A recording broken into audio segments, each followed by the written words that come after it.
The moment I woke up, I knew something was wrong. Not because of the sharp antiseptic smell or the dull ache behind my eyes, but because my phone was gone. I always keep it under my pillow. Always.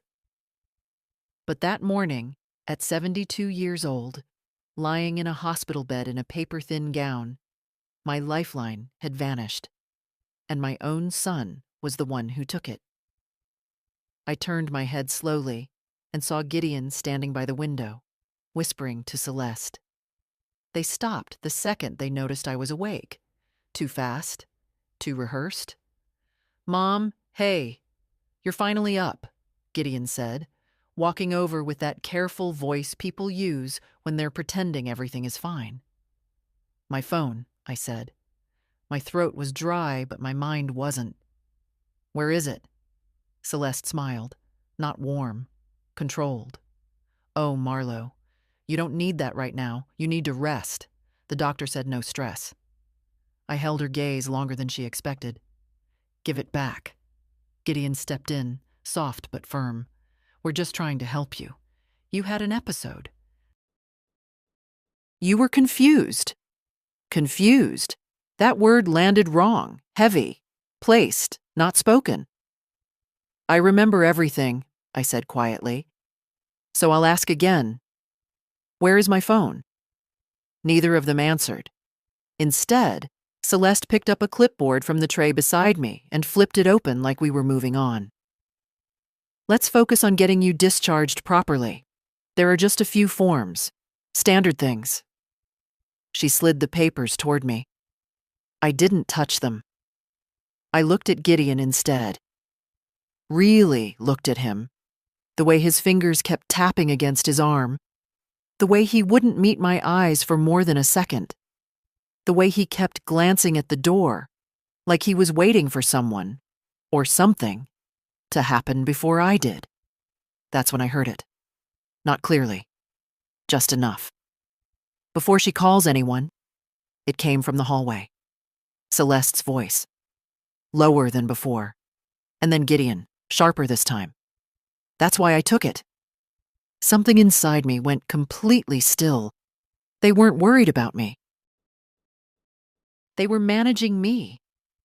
I leaned back into the pillow, slower now, quieter. Let them think I was weak. Let them think the fog was still there. Because if my own son had taken my phone so I couldn't call anyone, then whatever they were planning had already started. And I was already late. "Hello, my dears. Right away, this feels wrong.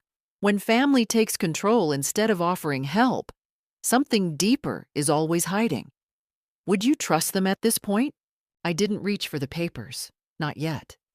Instead, I let my fingers rest lightly on the edge of the hospital blanket, tracing the thin stitching like I didn't have the strength to do anything else.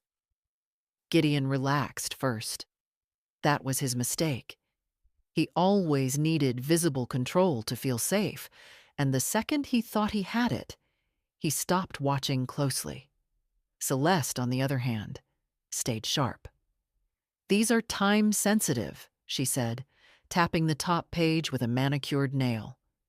"We've already coordinated with a private recovery center. It's quiet, very comfortable. They specialize in cases like yours." "Cases like mine," I repeated, almost absent-mindedly. "Post-episode cognitive instability," she replied smoothly, as if she'd rehearsed that phrase in front of a mirror. "Temporary, of course, but it's better if professionals monitor you." I finally looked down at the papers. The first page was exactly what she wanted me to see. Hospital discharge instructions, medication schedules, follow-up appointments. Clean, ordinary, harmless. The second page was not. I didn't move my face, didn't change my breathing, but I read every word. Transfer authorization, long-term residential care, financial responsibility assigned to existing assets. Existing assets. My assets. I turned the page slowly, as if I were struggling to focus. The third page was worse. Legal phrasing buried under soft language, temporary guardianship clauses, limited decision-making authority for patient safety. Patient, not Marlowe, not mother. Patient. "You've been busy," I said quietly. Gideon shifted. "We're just trying to make sure everything is handled so you don't have to worry about anything." "That's kind of you," I replied, still reading. "And when exactly did I agree to leave my home?" Celeste didn't hesitate. "You didn't. Not yet. That's why we need your signature." There it was. Clean, direct, not a misunderstanding, not panic, not love, a transaction. I let out a slow breath and leaned back again, closing my eyes for just a second. Not from weakness, from calculation. "Water," I murmured. Gideon moved immediately, grateful for something simple to do. He poured from the plastic pitcher into a small cup and handed it to me like he was helping a fragile thing. I took a sip. Just enough. When I opened my eyes again, I didn't look at the papers. I looked at Celeste. "And my house?" I asked softly. "What happens to it while I'm being monitored?" For the first time, she paused. Just half a second. Too long. "We'll take care of it," she said. "Of course you will." "Of course you will," I echoed. Silence settled in the room, but it wasn't empty anymore. It was full of things they hadn't said yet, full of decisions already made without me. Then Celeste made a mistake. A small one. The kind most people wouldn't notice. "We just don't want delays," she added lightly. "The photographer is already scheduled, and the market—" She stopped, but I didn't. "The photographer?" I asked. Gideon shot her a look. Sharp, angry, immediate. Celeste recovered fast, but not fast enough. "For insurance documentation," she said. "Standard procedure." I nodded slowly, like I believed her. But inside, everything locked into place. They weren't preparing for my recovery. They were preparing for my absence. And if I signed those papers, I wouldn't just lose my phone. I would lose my house, my money, and every decision I had left. So I did the only thing they weren't expecting. I let my hand tremble slightly and pushed the papers a few inches away. "Later," I whispered. "I'm too tired." Gideon exhaled. Relief. Celeste hesitated, then smiled again. "Of course," she said. But I had already seen enough. They thought I was slowing down. They didn't realize I had just started thinking faster than both of them combined.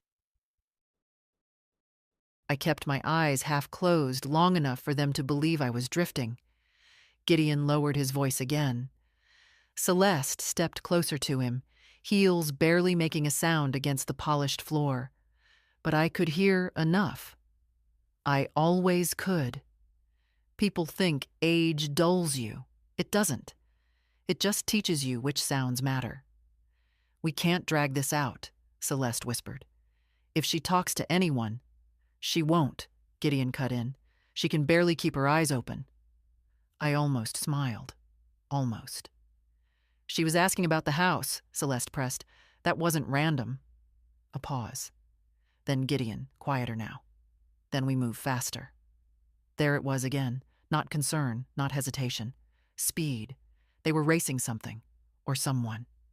I shifted slightly in the bed, just enough to make the blanket rustle. Both of them went silent instantly.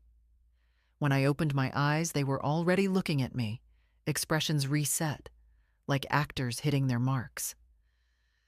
"You should sleep," Gideon said. "I will," I answered softly. "But I don't like being talked over." That landed. Not hard, but precisely. Celeste stepped in with that same polished tone. "No one is talking over you, Marlowe. We're just trying to make things easier." "For who?" I asked. Neither of them answered. Good. I let my gaze drift again, slower this time, like I didn't have the strength to hold it steady. But inside, everything was sharpening. Every word, every slip, every glance between them, it all stacked neatly in my mind. I needed more, not proof. I already had that. I needed timing. How long? I murmured. Until this center is ready for me? Celeste answered too quickly. They have availability immediately. Of course they did. And my things? I asked. Clothes? Personal items? Gideon stepped in this time. We'll take care of all of that. You won't need to worry about packing. Packing? Such a small word for erasing someone's life? I turned my head slightly toward the window. The light outside had shifted. Late morning, maybe closer to noon.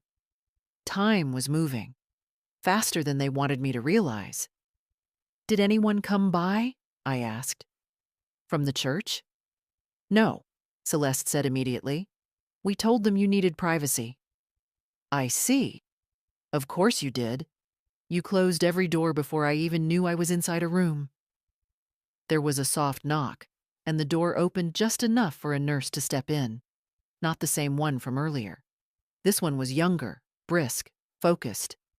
She checked the monitor, adjusted something near my IV, and gave me a quick, professional smile. Vitals are stable, she said.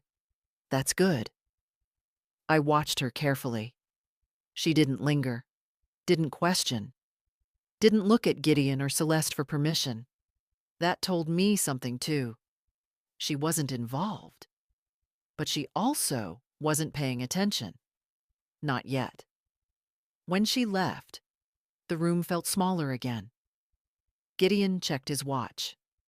Celeste picked up the clipboard once more, flipping through the pages like she was building momentum. We really should try to get at least some of this signed today, she said. Delays could complicate your transfer. Transfer, not discharge. Transfer. Words matter. And they were choosing theirs very carefully. I let my fingers move again, slow and unsteady, until they rested lightly on the edge of the top page. Gideon leaned forward slightly, watching, waiting. I didn't pick up the pen. Instead, I traced one line with my fingertip. Financial responsibility assigned to existing assets. I looked up at him. Gideon, I said quietly, how much do you think I don't understand? He froze. Not long, just enough. Then he smiled again. That same controlled, careful smile. Mom, you're overthinking this. No. I was finally seeing it clearly. And the clearer it became, the colder I felt. Because this wasn't just about moving me somewhere safe. This was about removing me. Efficiently. Quietly. Legally enough to look clean. And if they succeeded, no one would question it. An elderly woman. A sudden episode. A concerned family stepping in. It would all make sense. Except for one thing. I wasn't confused. I wasn't weak. And I wasn't signing a single piece of paper they put in front of me. I let my hand slip off the page like it had lost strength and closed my eyes again. But this time, I wasn't pretending to rest. I was planning exactly how I was going to break their timeline before they could finish building it. I didn't rush. That was the first thing I told myself once the room went quiet again. Panic is loud. Panic makes mistakes. And right now, the only advantage I had left was that they still believed I didn't understand the shape of what they were doing. So I stayed still, listened, waited. Gideon stepped out first. Said something about making a call. Celeste stayed behind, but not for long. She hovered for a minute, pretending to reorganize the papers, straightening edges that didn't need straightening, her eyes flicking toward me every few seconds, checking, measuring. Then finally, she leaned closer. Try to get some rest, Marlowe. she said softly. Things will feel clearer soon. Clearer. I almost laughed. The second the door clicked shut behind her, I opened my eyes. The silence felt different now. Not empty. Unprotected. I turned my head slowly toward the hallway. No shadows under the door. No voices close enough to catch. Good. I pushed myself up, inch by inch, ignoring the pull in my arm where the IV line tugged slightly. My body wasn't at full strength, but it didn't need to be. It just needed to cooperate long enough. The tray table was still within reach. The papers were still there. They hadn't taken them with them. That told me everything. They weren't afraid I'd read them. They were afraid I'd understand them too late. I pulled the stack closer, this time without pretending. Every page confirmed it. Not just the transfer. Not just the guardianship language. There were references to asset coordination, temporary control structures, even a line about facilitated property transition. Property transition, my house, my life, reduced to a process. I turned another page, and there it was.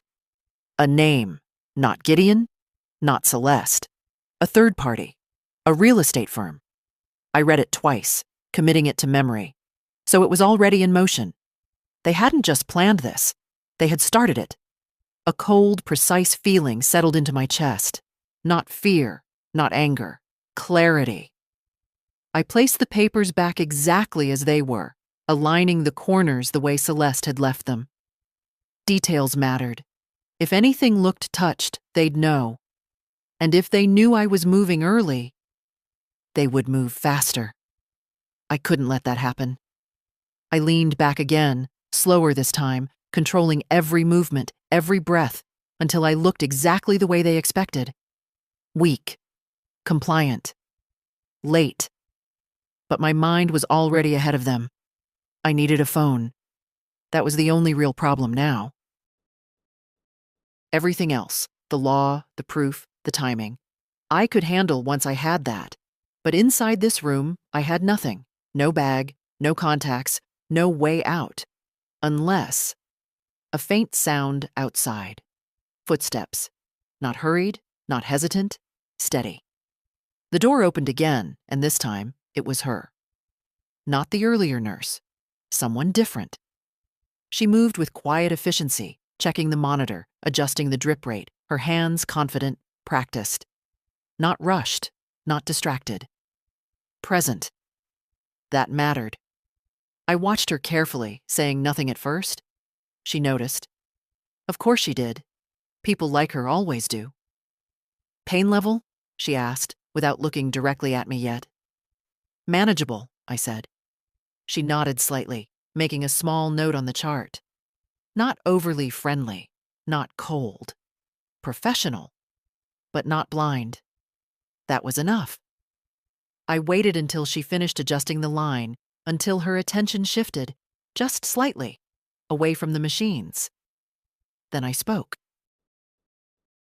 Do you ever get the feeling, I said quietly, that something isn't right, even when everyone keeps telling you it is? That made her look at me. Really look this time. Not as a patient, as a person. Just for a second. But a second was all I needed. Because in that second, I saw it. She wasn't part of their plan. She wasn't ignoring the room. She was observing it. And that meant one thing. I wasn't alone anymore. Not completely. Not if I played this exactly right. I didn't rush into it. That was the difference between asking for help and getting it. If I sounded desperate, she might pull back. If I said too much too fast, she might default to protocol. People in hospitals are trained to follow lines, not cross them. So I stayed quiet for a few seconds after she looked at me, letting the questions sit between us. She adjusted the IV again, slower this time. You mean medically? She asked. No, I said. I mean, when the story doesn't match the feeling. That made her pause. Not visibly, Not in a way most people would catch. But I saw it. The smallest delay before her hand moved again. Good. You're safe here, she said. Neutral. Careful. I'm not, I replied. That was the first real shift. Her eyes moved to mine again, sharper now. There's a moment when a stranger decides whether you're confused or telling the truth. I held her gaze, didn't blink, didn't overplay it. I need to make a phone call, I said quietly, and I need to do it without my family knowing. Silence. She didn't answer right away. Instead, she reached for the chart, flipped a page, checked something that didn't need checking. Buying time. Thinking. Patients aren't restricted from communication, she said finally. If you want your phone, your family should... They took it, I interrupted, still calm. On purpose. That landed harder. I could see it now. The calculation behind her eyes. This wasn't just a request anymore. This was a situation. I'm being moved somewhere I didn't agree to, I continued, keeping my voice low, steady. There are documents, legal ones. They're trying to get me to sign while I'm here. Her jaw tightened slightly. Not dramatic, but real.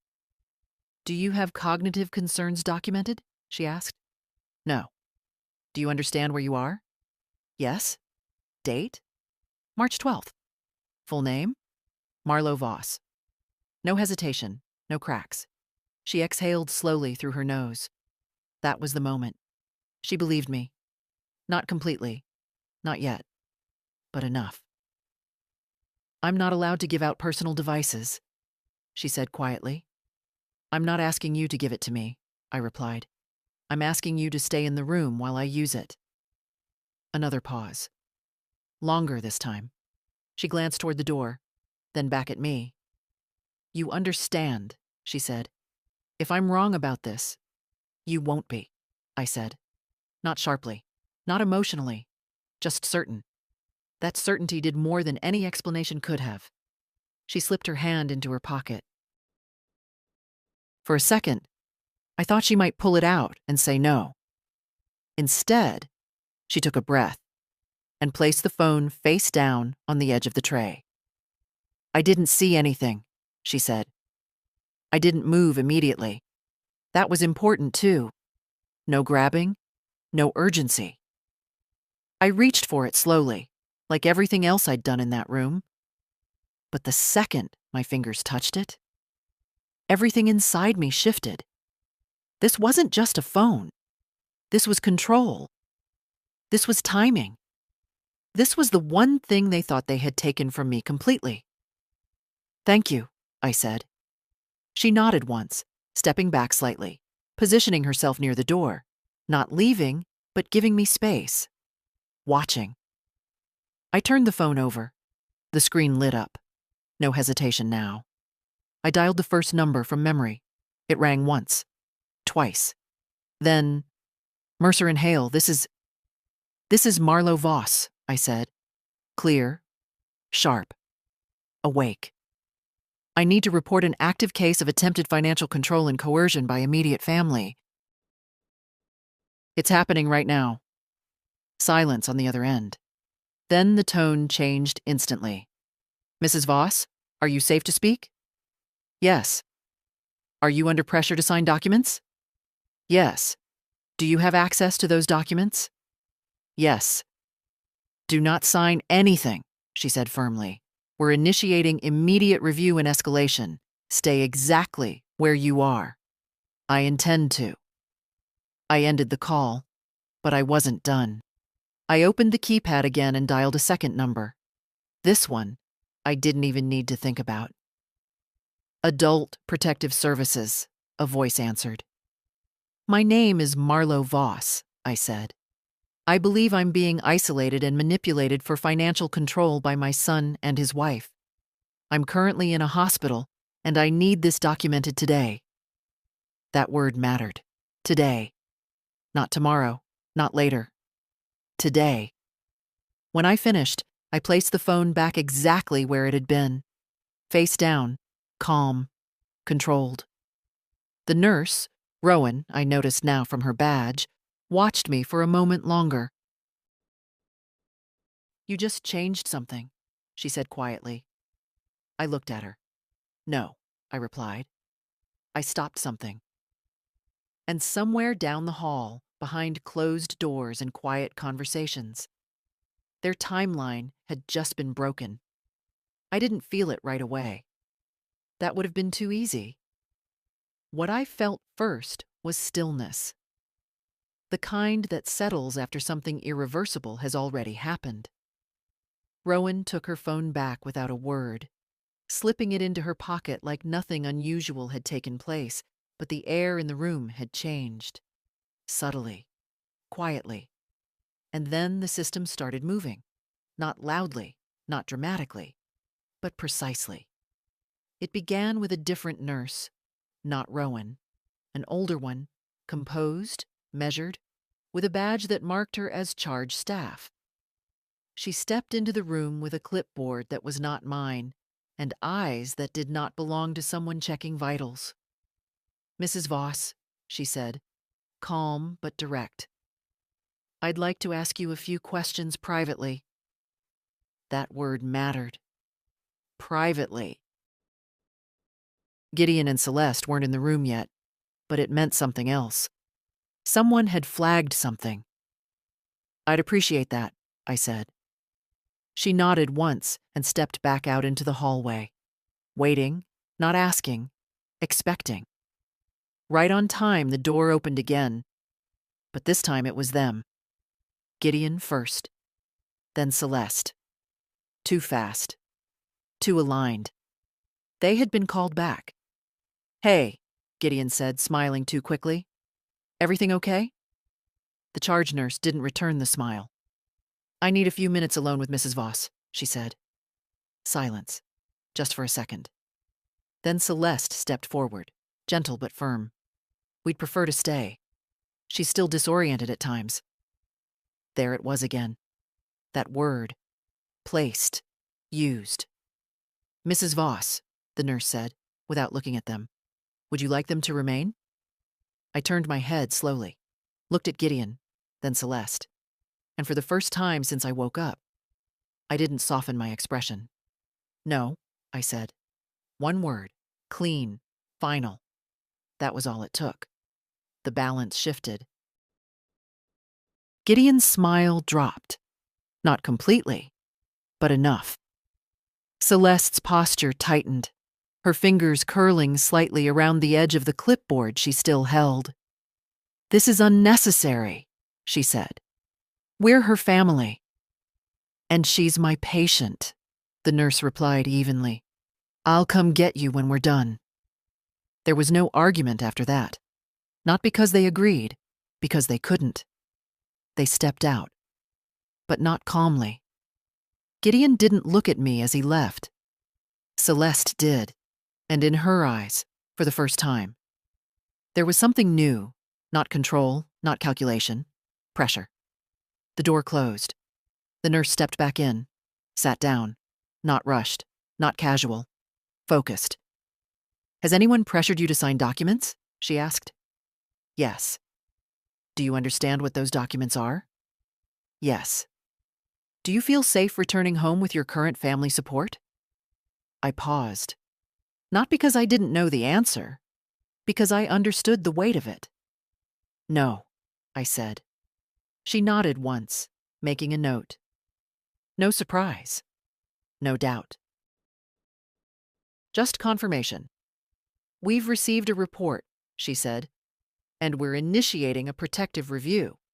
That means no discharge decisions will be made without evaluation, and no documents will be processed without oversight." There it was. Their timeline. Stopped. Not slowed. Stopped. "Thank you," I said quietly. She met my eyes.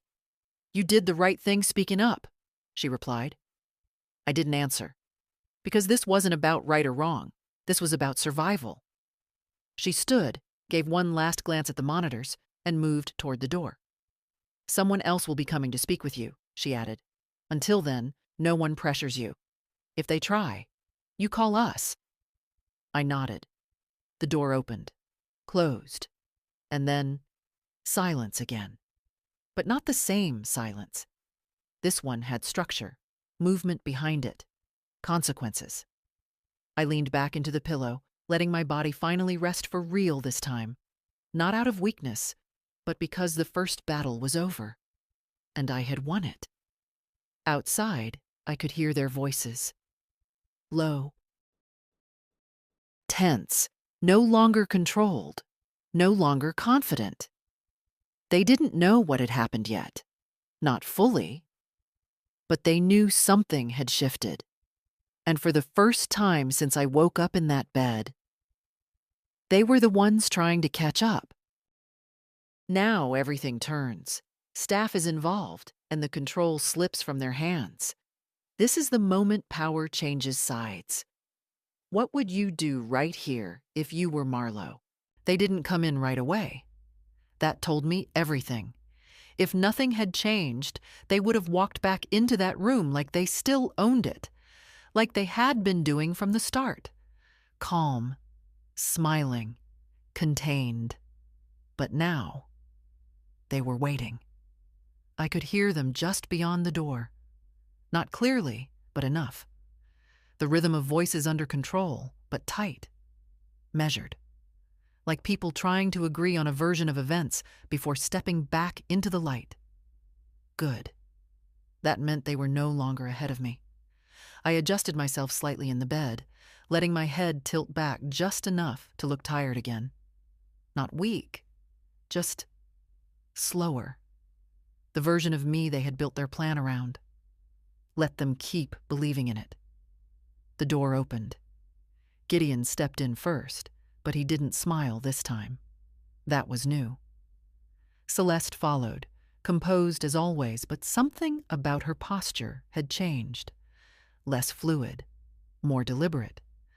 Like every movement was now being chosen instead of performed. "Everything okay?" Gideon asked. Same words, different tone. I looked at him, steady. "Yes," I said. Nothing more. He waited. For what? I wasn't sure. Maybe an explanation. Maybe confusion. Maybe fear. He got none of it. Celeste stepped in, filling the space he left open. "We were told someone spoke with you," she said. Light, casual, almost curious. "Yes." "And?" I held her gaze. "And they asked questions," I replied. Silence. A long one this time. Not empty. Heavy, because now they understood. Not everything, but enough. Gideon ran a hand over his face, exhaling slowly. Not frustration. Yet. Something closer to recalculating. "Mom," he said, softer now, stepping closer to the bed. "You have to understand. We're trying to help you here." There it was. The pivot. From control to concern. Too late. "I understand exactly what you're trying to do," I said. That stopped him. Completely. Celeste didn't move, didn't blink, but I saw it again. That flicker. Pressure. "You're overwhelmed," Gideon continued, pushing through it. "This whole situation, hospital, stress, confusion." "I am not confused," I said. "Not louder, just clearer, sharper. Final." The room changed again. This time, it wasn't subtle. Because for the first time, I wasn't playing along. Gideon's jaw tightened. Just slightly. His patience, whatever version of it he'd been performing, was thinning. Celeste stepped in before he could lose control. "Marlowe," she said gently, taking a step closer, her voice lowering, like she was speaking to someone fragile. "No one is against you. But decisions have to be made quickly, and we're trying to make sure you're protected." "Protected from what?" I asked. She didn't answer, because there was no answer that wouldn't expose everything, so she changed direction. "You don't need to handle everything yourself," she said. "That's what we're here for." And that was the line.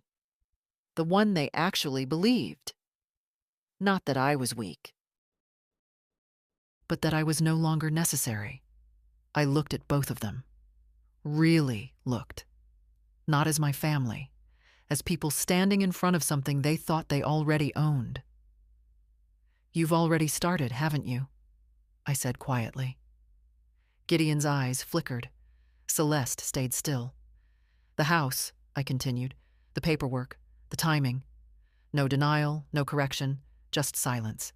Confirmation without words." I nodded once. Slow. Measured. "Then let me make this simple for you," I said. Now they were listening. Really listening. Because something in my voice had shifted. Completely. "I'm not signing anything," I said. "Not today. Not tomorrow. Not ever." Gideon took a step forward. "Mom?" "No," I said. And this time, there was no softness left in it. Just steel. "You don't get to decide what happens to me," I continued. "Not while I'm still here. Not while I'm still thinking. Not while I'm still capable of saying no." The word hung in the air. No. Simple. Absolute. Celeste's expression finally cracked. Not dramatically, but enough. Her lips pressed tighter, her eyes narrowing just slightly. She wasn't used to resistance. Not like this. "You're making this harder than it needs to be," she said quietly. "No," I replied. "I'm making it visible." That landed. Harder than anything else I'd said, because that was the one thing they couldn't afford. Visibility. Gideon stepped back this time, not forward. That told me everything. They weren't in control anymore. Not of me. Not of the situation. And for the first time since this started, they knew it. They didn't argue after that. That was the strange part. No raised voices. No sudden explosion. No desperate attempt to pull me back into whatever version of control they had left. Instead, Gideon just nodded once, tight and distant, like he was sealing something off inside himself. "All right," he said, "if that's how you want to do this. Not if you feel that way. Not we'll talk later." Final language. Celeste didn't say anything at all.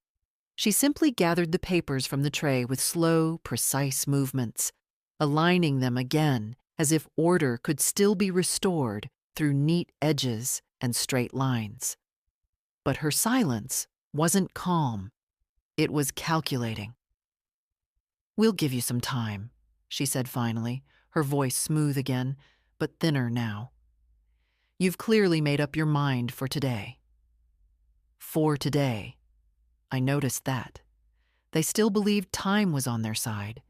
They turned and left together. This time, they didn't linger outside the door.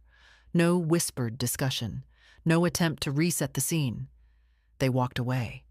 That was new. And that was dangerous. Because when people like that stop pushing, it means they're changing strategy. I stayed still for a few seconds after the door closed, listening, counting the silence, measuring the absence. Then I exhaled slowly and turned my head toward the hallway again. Footsteps. Different ones this time. Lighter. Uneven. Hesitant. The door opened just a crack, like whoever was behind it wasn't sure they were allowed to come in. And then I saw her. Ivy. She looked smaller than I remembered. Not physically. She'd grown, of course. But something in her posture had changed. Shoulders slightly drawn in, eyes scanning the room like she expected to be told she didn't belong there. Hi, she said quietly. "Ivy," I said, and for the first time since all of this started, something in my chest softened. She stepped in, closing the door gently behind her, like even the sound might get her in trouble. "I didn't know if I should come," she admitted. "Mom said you needed rest." Of course she did. I studied her face carefully. No calculation, no performance, just confusion and something else. Worry. I'm glad you did, I said. She moved closer to the bed, slowly, like she was approaching something fragile. Not me, but the situation itself. They're acting weird, she said under her breath, glancing toward the door. Like, really weird. I almost smiled. Yes, I said. They are. She hesitated, then leaned in a little more.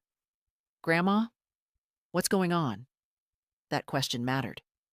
Not because of the words, because of how she asked it. She wasn't looking for reassurance. She was looking for the truth.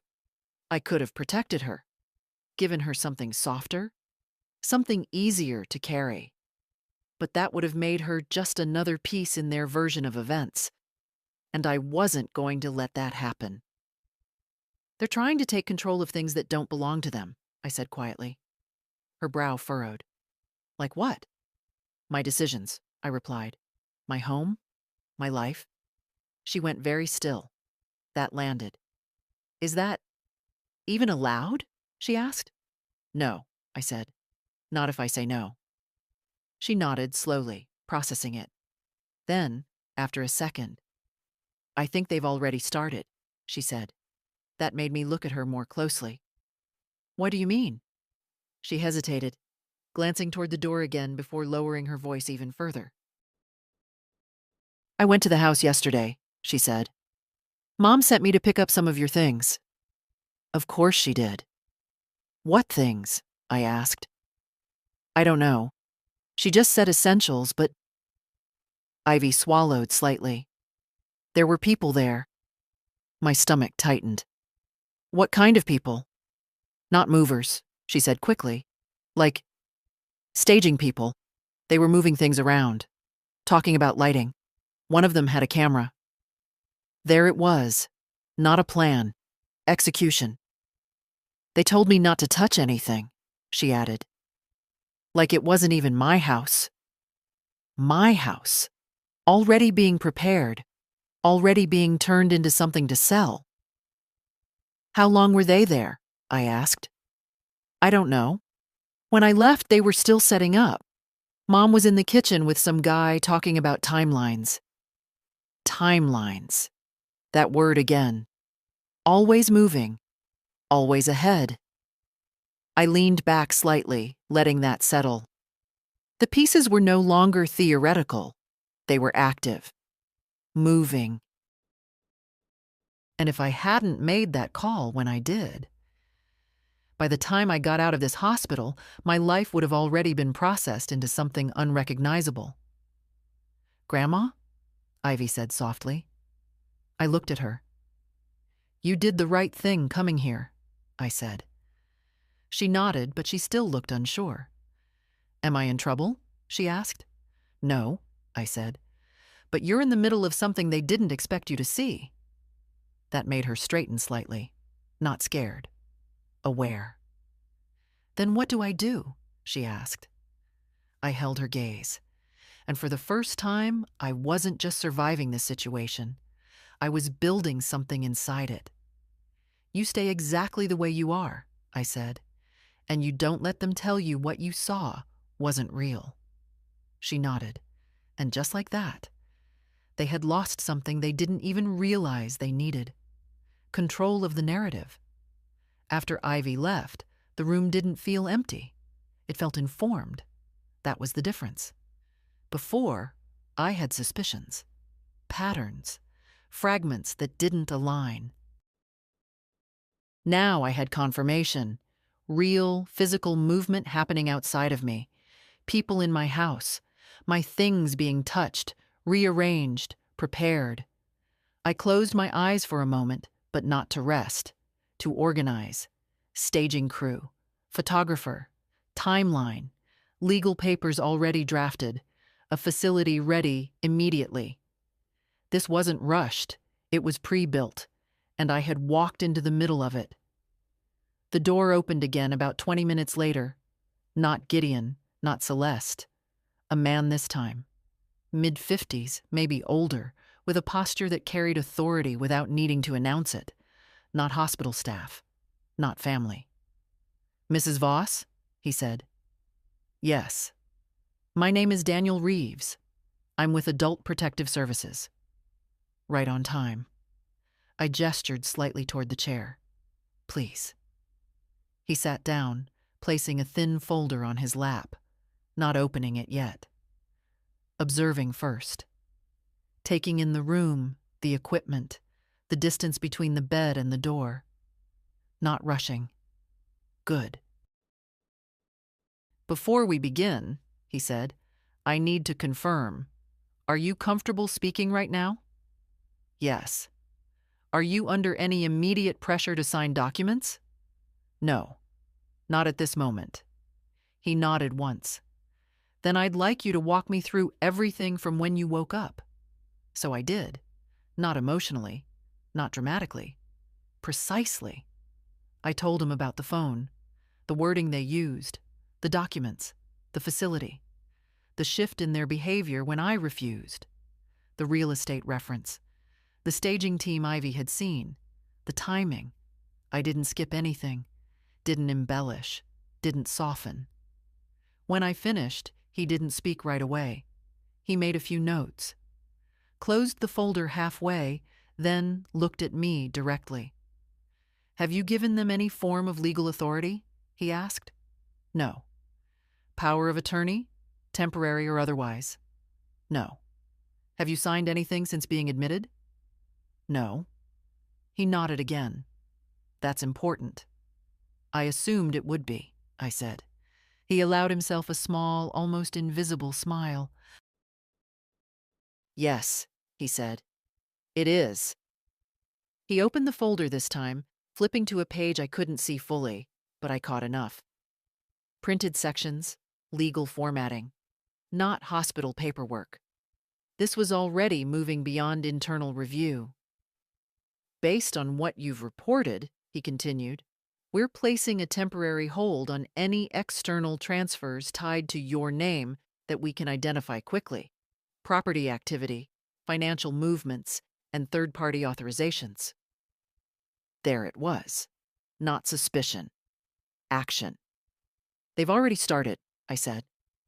"I believe you," he replied. Simple, direct, no hesitation. That mattered more than anything. "What happens next?" I asked. "We verify," he said. "We cross-reference the documents they've presented. We speak to hospital staff. We review any attempts at access tied to your accounts, and—" He paused slightly. "We speak to your family." I nodded. Good luck with that. That earned a slight shift in his expression. Not amusement, recognition. "I've had more difficult conversations," he said. I believed him. But this one wouldn't be simple, because Gideon and Celeste weren't careless. They were structured, prepared, and now they were under pressure, which made them unpredictable. "Will they know I reported this?" I asked. "Yes," he said. "Not immediately in full detail, but they will be aware that a review has been initiated." Good. Let them feel it. Let them try to adjust. They were already too late. He closed the folder completely this time and stood. "One more question," he said. "Do you feel safe if they return to this room?" I considered that carefully. "Yes," I said, "but they won't be comfortable." "That's not the same thing," he replied. "No," I said. "It isn't." He nodded once. "I'll be just outside for a while," he added. "If anything changes, you ask for me directly." "I will." He moved toward the door, then paused for just a second. "You acted quickly," he said. "That made a difference." "I didn't act quickly," I replied. "I acted on time." He held my gaze for a moment, then stepped out. The door closed, and for the first time since this began, I wasn't reacting anymore. I was ahead. They didn't wait long this time, which meant they knew. Not everything, but enough to understand that something had moved beyond their control. The door opened without a knock. Gideon walked in first again, but now there was no attempt to soften anything. No careful tone, no rehearsed calm. Just a tight, contained energy that barely held itself together. Celeste followed, slower, more measured, but her eyes were sharper than I had ever seen them. "You reported us," Gideon said. Not a question, a statement. I didn't answer immediately. I watched him. Let the silence stretch just long enough to make it clear I wasn't reacting on his timeline anymore. "Yes," I said. That was all. The word hit harder than anything else I could have said, because it was clean. No defense, no explanation, just truth. Gideon exhaled sharply, turning away for a second, running his hand through his hair. "Unbelievable," he muttered. "After everything we've done." "Don't," I said. He stopped, not because I raised my voice, because I didn't. "Don't rewrite this into something it isn't," I continued. "Not here, not with me." Celeste stepped forward then, placing herself slightly between us, not to protect me, but to regain control of the space. "Marlowe," she said, calm again, but now it was the kind of calm that comes with pressure underneath it. "You've escalated this unnecessarily." "No," I replied. "You escalated it when you started acting without me." Her eyes narrowed slightly. "We were acting for you. You were acting around me." That landed. Hard. Gideon turned back, frustration no longer hidden. "You don't even understand what you've just done," he said. "You've complicated everything." "I was supposed to make it easier?" I asked. "Yes," he snapped. "That's the whole point. You let us handle it. Things go smoothly. Now," he gestured vaguely, "now this turns into something messy." Messy. That word told me more than anything else. Not wrong, not illegal. Messy. Because what they were afraid of wasn't consequences. It was exposure. I leaned back slightly, studying him. "You're not worried about me," I said. He didn't answer. "You're worried about losing control of the process." Silence. Again. Confirmation. Celeste exhaled slowly, adjusting her tone once more, shifting tactics mid-conversation like she always did. "Let's be practical," she said. "This review won't last forever. These things get resolved quickly when there's no real issue." "No real issue," I repeated. She nodded. "Exactly. So instead of turning this into something bigger than it needs to be, we can still move forward. You just need to cooperate." There it was, the last version of the same plan. Different language. Same outcome. I looked at her for a long moment. Then I shook my head. "No," I said. This time it didn't feel like resistance. It felt like closure. Gideon let out a short, humorless laugh. "You think this stops anything?" he said. "You think one report changes the situation?" "Yes," I said. Not loudly, not emotionally, just certain. "It already has."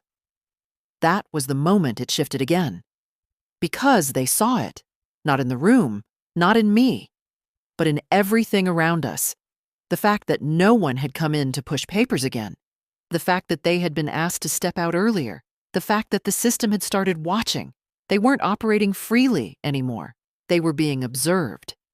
And they hated it. Celeste's composure cracked just slightly. "You're making a mistake," she said quietly. "No," I replied. "I'm correcting one." That ended it. Not dramatically, not explosively, just completely. Gideon didn't argue again. He didn't push forward. He didn't even try to convince me. He just looked at me differently. Like something had shifted in his understanding of what I was. Not weak, not confused, not manageable, just in the way. He turned toward the door. Celeste followed, but before she stepped out, She looked back at me one last time. And in her eyes now, there was no calculation left. Just frustration. Because for the first time since they started this, they had nothing left to control. The door closed, and the silence that followed wasn't uncertain anymore. It was settled. They had made their move. I had made mine. And now, everything that came next would be out in the open. They didn't come back. Not that day. And that told me more than anything they could have said. Because Gideon never walked away from something unfinished. Not when he believed he still had leverage. Not when there was something left to gain. But now, there was nothing left for them in that room. Only risk. Only exposure. Only questions they couldn't control. The shift didn't happen all at once. It unfolded slowly, like a curtain being pulled back inch by inch. First, a different doctor came in, not the one from earlier, older, more direct. He asked me the same questions, but in a different way. Orientation, memory, awareness, comprehension. I answered all of them without hesitation. He didn't smile, but when he finished, he nodded once. Not to me, to himself. That mattered. Then Rowan came back, quieter than before, checking things that didn't really need checking. But her presence wasn't about medicine anymore. It was about visibility. "Everything okay?" she asked softly. "Yes," I said. She studied my face for a moment longer than necessary, then gave a small nod. "They've been asking questions," she added under her breath. "Of course they have," I replied. That was expected. What mattered was that they weren't getting the answers they wanted. An hour later, the real shift arrived. Not loud, not dramatic, but final. The door opened, and this time it wasn't just one person. Daniel Reeves stepped in first. Behind him, another woman. Sharp suit, controlled posture, legal. Daphne Mercer, right on time. "Marlowe," she said, stepping forward with calm certainty, placing a leather folio on the side table. "I'm here." I felt something settle in my chest. Not relief. Stability. "You took your time," I said lightly. "Traffic," she replied, "and paperwork. Both unavoidable." Daniel remained near the door, observing, not intervening. Daphne opened the folio, pulling out a set of documents. Clean, organized, deliberate. "Let's make a few things very clear," she said, her voice steady, carrying just enough weight to fill the room without raising itself. "No authority has been legally transferred. No guardianship has been established. No property can be listed, transferred, or altered without your direct, verified consent." I nodded. "I assumed as much," I said. "Yes," she replied. "But assumptions don't stop people. Paper does." "Exactly." She slid one page slightly closer to me, not for signing, just for reference. "Your accounts are now flagged for review," she continued. "Any attempt at access, modification, or authorization tied to your name triggers verification. That includes real estate activity." There it was. The line had been drawn. Not verbally, structurally. Daniel stepped forward slightly. "We've already contacted the agency connected to the listing activity at your residence," he added. "They were very interested to learn that you had not personally authorized anything." I almost smiled. Very interested. That was one way to put it. "And my family?" I asked. Daphne closed the folio slowly. "They've been informed that any further attempts to act on your behalf without legal standing will be documented as coercive interference," she said. Calm, precise, devastating. Silence settled in the room again, but this time, it wasn't uncertain. It was resolved. They won't stop, I said. No, Daphne agreed. But they won't move the same way again. That was enough, because I didn't need them to disappear. I just needed them to lose control. And they had. Completely. A knock at the door interrupted the moment. Soft. Careful. Daniel stepped aside as it opened. Gideon, Celeste. They didn't step fully inside this time. They stayed near the threshold. That told me everything. Daphne didn't turn toward them immediately. She let them stand there. Wait. Then slowly, she closed the folio and looked up. Mr. and Mrs. Voss, she said, her tone polite but not welcoming. I believe we'll be speaking shortly. Gideon didn't respond. Celeste's expression didn't change, but neither of them moved forward. Because for the first time, they weren't walking into a situation they controlled. They were stepping into one that was already defined, and they knew it. I looked at them both. Calm. Still. Untouchable. And in that moment, the entire thing became clear. They hadn't lost because I fought them. They lost because I spoke first. This is the moment everything collapses for them. Lawyers, staff, witnesses. No more control, no more silence. And tell me honestly, would you have gone this far or stopped earlier? They didn't argue in the doorway. That would have been the old version of them, the one that still believed they could push through resistance with pressure, tone, or control. Now they stood still. Gideon's hand rested on the doorframe, not gripping it, but not relaxed either. Celeste stood just behind him, her posture straight, her face composed again. But it wasn't the same composure as before. This one had limits. Daphne didn't invite them in. She didn't need to. Let's not do this here, she said calmly, already standing. We'll use the consultation room down the hall. Not a suggestion, a direction. Daniel stepped aside, making space, not for them, but for the process. Gideon hesitated for a fraction of a second. Then he nodded. That was new. Celeste followed without a word.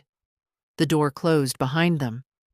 And just like that, they were no longer dealing with me. They were dealing with structure. I leaned back into the pillow, letting out a slow breath I hadn't realized I'd been holding. Not relief, again, not that, but a kind of release from tension that had been sitting under everything since the moment I woke up. Rowan stepped in a few minutes later, quieter than usual. They're in the consultation room, she said. I assumed. She glanced toward the hallway, then back at me. It doesn't look comfortable. I almost smiled. It's not supposed to be. She nodded once, then adjusted the blanket near my arm, more out of habit than necessity. You did something most people don't, she said. What's that? You didn't wait. That word again. Timing. Everything had come down to that.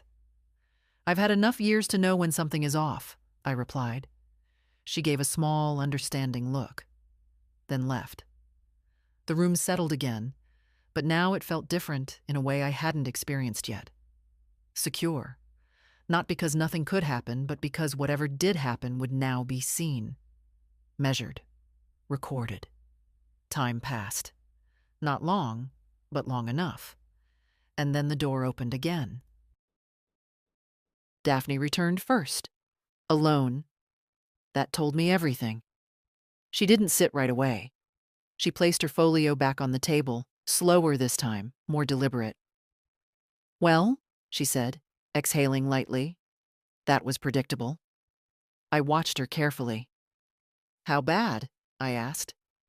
They're not admitting intent, she said. Of course. But they're also not denying actions. That was worse, because denial could be challenged. Silence had weight. They attempted to frame everything as preventive care planning, she continued. Temporary support. Safety measures. Of course they did. Yes, she said. The problem is, they moved too far ahead of consent. There it was again. Timing. Always timing. Did they say anything about the house? I asked. Daphne's expression shifted slightly. Yes, she said, and that's where it becomes less defensible. I didn't interrupt. They've already engaged a listing agent, she continued. Preliminary photography was scheduled, no signed authorization. No legal standing. I closed my eyes for just a second. Not from shock, from confirmation. It's frozen, she added. Completely. Any attempt to proceed now will trigger direct legal response. Good. Financials? I asked. Flagged? She said. There was an inquiry attempt tied to one of your accounts earlier today. It didn't go through. So they had already tried, even now, even after everything. That told me something important. They hadn't stopped because they understood.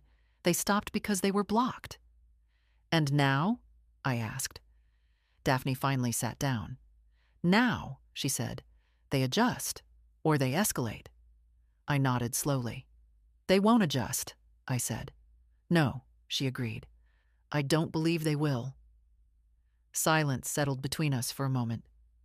Not uncomfortable. Just clear.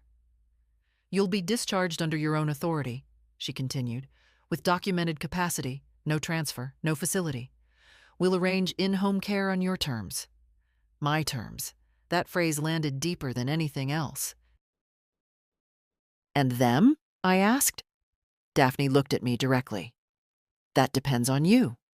I held her gaze, not immediately answering, because this wasn't about reaction anymore. This was about decision. And decisions, real ones, don't come from emotion.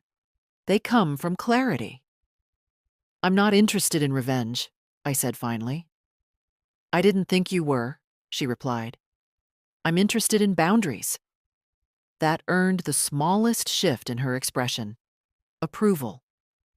Then we'll build them properly, she said. Not emotionally, structurally. Exactly the way this needed to be handled. There was a quiet knock at the door. Daniel stepped back in, just enough to be seen. They've left, he said. Of course they had. Not because they were done. Because they had nothing left to do here. I nodded once. Good, I said. And for the first time since this began, the room belonged to me again. Going home felt different than I expected. Not lighter, not emotional, precise. Everything was arranged through Daphne before I even left the hospital. Not rushed, but controlled. A licensed in-home nurse scheduled for the first week. A temporary lock service already confirmed. Account alerts active. Documentation filed. No gaps. No space for interference. When I stepped out of the car in front of my house, the air felt sharper than I remembered. Crisp. Clean. Real. Not filtered through hospital walls or quiet conversations behind doors.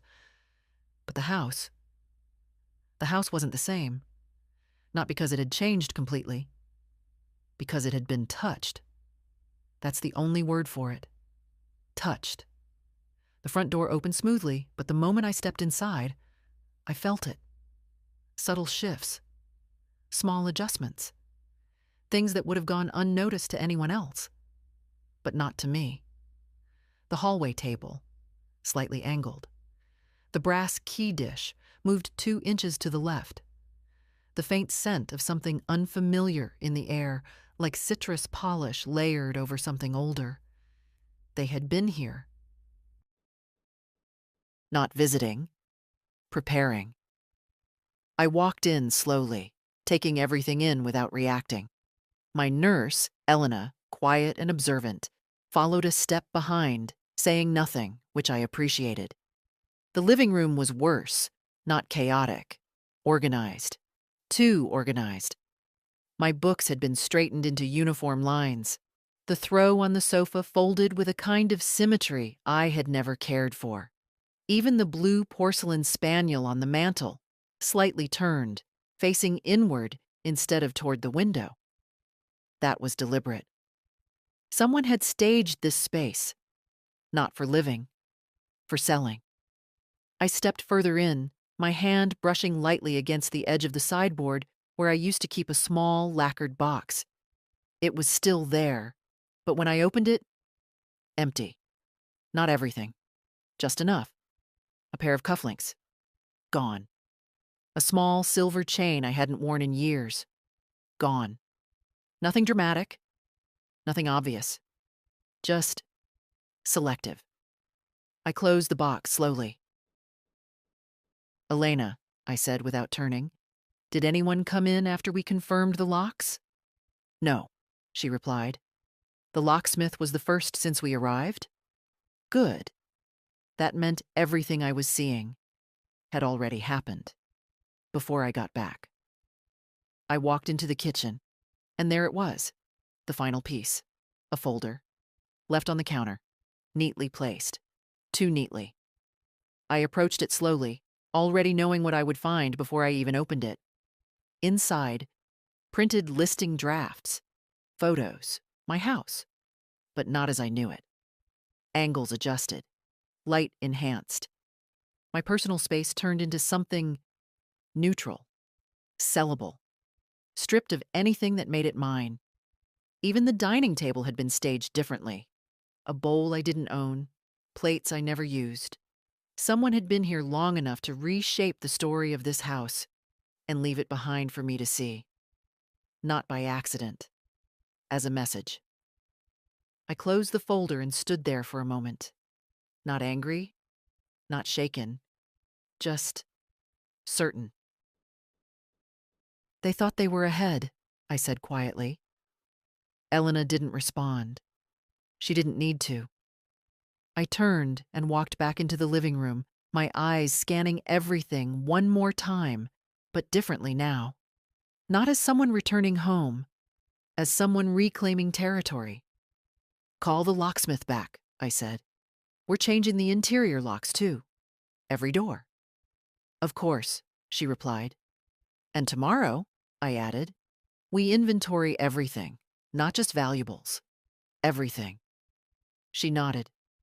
I walked over to the mantel and adjusted the porcelain spaniel back to where it had always faced. Toward the window, toward the light. A small thing. But it mattered. Because this wasn't about what they had taken. It was about what they had tried to rewrite. And that wasn't going to stay. I picked up the folder again, holding it for just a second before setting it aside. Evidence. Not memory. Then I sat down. In my chair. Exactly where it had always been. And for the first time since this began, I wasn't recovering anything. I was reestablishing it. They didn't wait long. Of course they didn't. People like Gideon and Celeste don't retreat quietly. They regroup. They look for openings, angles, ways to re-enter the situation under a different shape. The next morning, just after Elena finished preparing tea, loose-leaf Darjeeling, the good kind I save for when I need clarity, the doorbell rang. Not tentative, not aggressive. Measured. I didn't move right away. "Elena," I said calmly, "don't open it yet." She paused, setting the cup down gently. "Do you want me to check the camera?" "Yes." A few seconds passed. "It's them," she said. Of course it was. I picked up my cup, took a slow sip, letting the warmth settle before I stood. "Open the door," I said. No hesitation, no avoidance. This wasn't something to hide from. The door opened. Gideon stood there, hands in his coat pockets. Celeste beside him, composed, as always, but thinner now, like whatever she was holding together was starting to strain. Neither of them stepped inside. That told me everything. Can we talk? Gideon asked. Not Mom, not please, just controlled. We are talking, I replied, standing just inside the threshold. He glanced past me, briefly, taking in the hallway, the positioning, the space. Measuring again, always measuring. This doesn't need to go further, he said. We can resolve it. I almost smiled. Resolve. As if this had been a misunderstanding. As far as I'm concerned, I said, it already has gone further. Celeste stepped in slightly, just enough to shift the dynamic. We're not here to argue, she said. We're here to fix this before it becomes something permanent. Permanent.